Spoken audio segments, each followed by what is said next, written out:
ನಮಸ್ಕಾರ ಸ್ನೇಹಿತರೆ, ನಮ್ಮ ಚಾನೆಲ್ಗೆ ಸ್ವಾಗತ.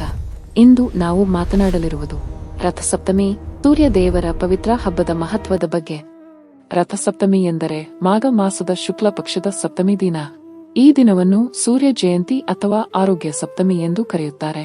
ಈ ದಿನದಿಂದ ಸೂರ್ಯನು ಉತ್ತರ ದಿಕ್ಕಿನಲ್ಲಿ ಸಂಚರಿಸುವುದು ವೇಗವಾಗುತ್ತದೆ ಎಂದು ಶಾಸ್ತ್ರಗಳು ಹೇಳುತ್ತವೆ. ಅಂದರೆ ಇದು ಪ್ರಕೃತಿಯಲ್ಲಿ ಹೊಸ ಶಕ್ತಿ, ಬೆಳಕು ಮತ್ತು ಚೈತನ್ಯ ತುಂಬುವ ದಿನ. ಸೂರ್ಯನು ಎಲ್ಲಾ ಜೀವಿಗಳಿಗೆ ಜೀವದಾತ. ಬೆಳಕು, ಉಷ್ಣತೆ, ಆಹಾರ ಮತ್ತು ಶಕ್ತಿಯ ಮೂಲವೇ ಸೂರ್ಯ. ಆದ್ದರಿಂದ ಹಿಂದೂ ಧರ್ಮದಲ್ಲಿ ಸೂರ್ಯನನ್ನು ದೇವರಾಗಿ ಪೂಜಿಸಲಾಗುತ್ತದೆ. ಪುರಾಣಗಳ ಪ್ರಕಾರ ಸೂರ್ಯನು 7 ಕುದುರೆಗಳ ರಥದ ಮೇಲೆ ಸಂಚರಿಸುತ್ತಾನೆ. ಆ 7 ಕುದುರೆಗಳು ವಾರದ 7 ದಿನಗಳು ಹಾಗೂ ಜೀವನದ 7 ಶಕ್ತಿಗಳನ್ನು ಸೂಚಿಸುತ್ತವೆ.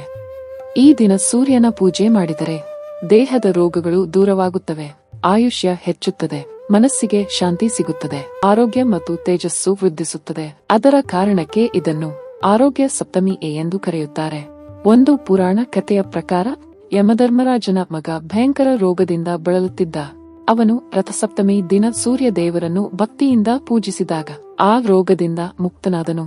ಆದ್ದರಿಂದ ಈ ದಿನ ಸೂರ್ಯನ ಆರಾಧನೆ ಮಾಡಿದರೆ ಮಹಾ ರೋಗಗಳಿಂದ ಮುಕ್ತಿ ಸಿಗುತ್ತದೆ ಎಂಬ ನಂಬಿಕೆ ಇದೆ. ಈ ದಿನ ಬೆಳಗ್ಗೆ ಬೇಗ ಎದ್ದು ತಲೆಯ ಮೇಲೆ ಎರಂಡೆ ಎಲೆ, ಅಕ್ಕಿ, ಅಕ್ಷತೆ ಮತ್ತು ಹೂ ಇಟ್ಟು ಸ್ನಾನ ಮಾಡುವ ಪದ್ಧತಿ ಇದೆ. ಇದನ್ನು ಈ ಎರಂಡೆ ಸ್ನಾನ ಎನ್ನುತ್ತಾರೆ. ನಂತರ ಸೂರ್ಯನಿಗೆ ನೀರು ಅರ್ಪಿಸಿ ಸೂರ್ಯಾಯ ನಮಃ ಎಂದು ಪ್ರಾರ್ಥನೆ ಮಾಡುತ್ತಾರೆ. ರಥಸಪ್ತಮಿ ನಮಗೆ ಸೂರ್ಯನ ಮಹತ್ವ, ಪ್ರಕೃತಿಯ ಮೌಲ್ಯ ಮತ್ತು ಆರೋಗ್ಯದ ಅಗತ್ಯವನ್ನು ನೆನಪಿಸುತ್ತದೆ.